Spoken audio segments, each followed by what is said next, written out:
ભાવનગર શહેરના આખલોલ ઇન્દિરાનગરમાં 5 થી 6 શખ્સોએ સમગ્ર પરિવાર ઉપર ધોકા અને પાઇપ વડે હુમલો કર્યો હતો, જેથી ઇજાગ્રસ્ત પિતા, પુત્ર અને પુત્રવધૂ સહિતને ભાવનગરની સરટી હોસ્પિટલ ખાતે ખસેડાયા હતા। ઇન્દિરાનગરમાં રહેતા સબીર ભીખુભાઈ સલોત, જેઓ ભોગ બનનાર હોય, તેમણે જણાવ્યું હતું કે તેમને ઇન્દિરાનગરમાં એક મકાન જીગાભાઈ નામના વ્યક્તિ પાસેથી લીધું હતું, જેના 40 થી 50 હજાર જેવી રકમ આપી હતી। ત્યારબાદ સોદો કેન્સલ કરતા તેના પૈસા પરત આપવામાં આવતા નહોતા, ત્યારે તેમના ઘર પાસે રિક્ષા રાખવાની બાબતે ઇન્દિરાનગરમાં જીગાભાઈ અને અન્ય 5 જેટલા શખ્સોએ મળીને સબીરભાઈ, તેમની પત્ની અને પિતા ઉપર ધોકા અને પાઇપ વડે હુમલો કર્યો હતો।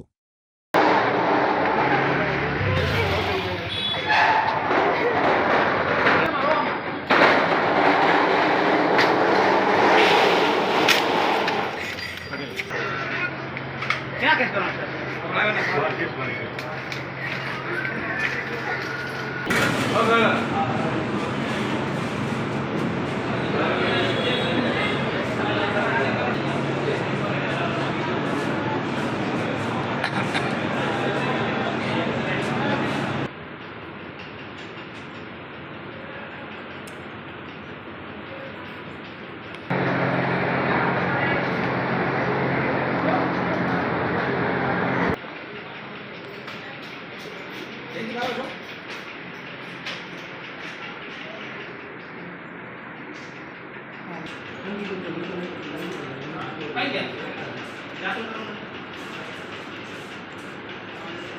મારું નામ સબીર ભીખુભાઈ સલોત છે। हाँ रियो सो આપણો ઇન્દિરાનગર।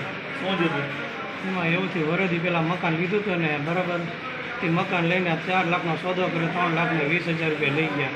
તો કટકે જીગાભાઈ, બીજું બટુભાઈ, એ જીગાભાઈ, વિશાલ, શારદાબેન અને જીગાની વહુ તક્ષાબેન નામ છે। તે અત્યારે એવું થયું કે એને રિક્ષા મેકન જગ્યા હતી ને, તો રિક્ષા એણે કીધું કે અહીંથી કાઢી લે, કે મારા બાપની જગ્યા છે, કે હું ગમે એના મેકું, એ કે બરાબર, એ કે તારે થાય એમ કરી લે। મેં કીધું ભાઈ કોઈને કાંઈ કરવું નથી, કે તારે સવારે વહેલા જવાનું હોય ને તો રિક્ષા અહીંયા મેકી દે ને સવાર તો હોય જ છે ના, એ કે રિક્ષા તો અહીંથી લઈ જ લે।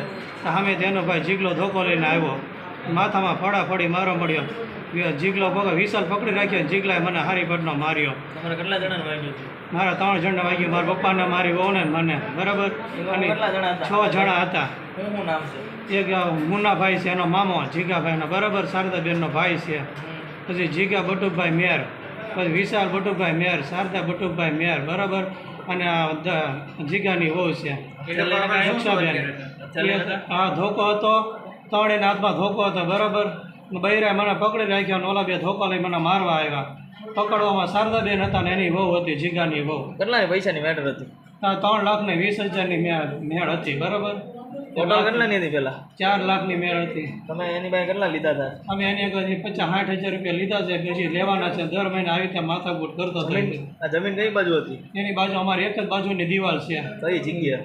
આપણો ઇન્દ્રાનગરની બાજુમાં, અમે રેવીને એની બાજુમાં જ છે। એટલે જગ્યા તમે ખરીદી અમે લીધી છે ને, અમારી એને દગો કર્યો છે એ લોકોએ, બરાબર। જીગાભાઈ પહેલાં એમ કીધું કે મારે મકાન વેચવી છે। અમે 3-4 ફેરી પૂછવા ગયા, એ નજર અમે પૈસા આપ્યા, બરાબર, મેં ફોટો ઉતારેલો છે। અમને એમ કીધું કે હા મેં તો મકાન વેચવાના છે, બધા એમ કે હા મકાન વેચવાના છે, બરાબર। અને પછી એની માગે હવે મારા મકાન વેચવા નથી, એટલે મા દીકરો બે છે ને રાજરમતો રમી ગયા, અમારા પૈસા લઈ ગયા। એટલે પૈસા આપ્યા પછી અમને એમ કીધું ને કે ભાઈ તમારે મકાન ન વેચવું હોય, તમને અમારા પૈસા આપી દો, બરાબર। તો એ ભાઈ એમ કીધું કે મેં પૈસા બધા વ્યાજવાળાને આપી દીધા છે, મારી આગળ થાય નથી, તમારે કેસ કબડા કરવા હોય તો કરી લે, પોલીસવાળા મારું કાંઈ ખેરવી નહીં લઈ ગયા। હું તમને રાજનીતિમાં છું, મને એટલું ખાલી કીધું છે, બરાબર। એ એમાં છે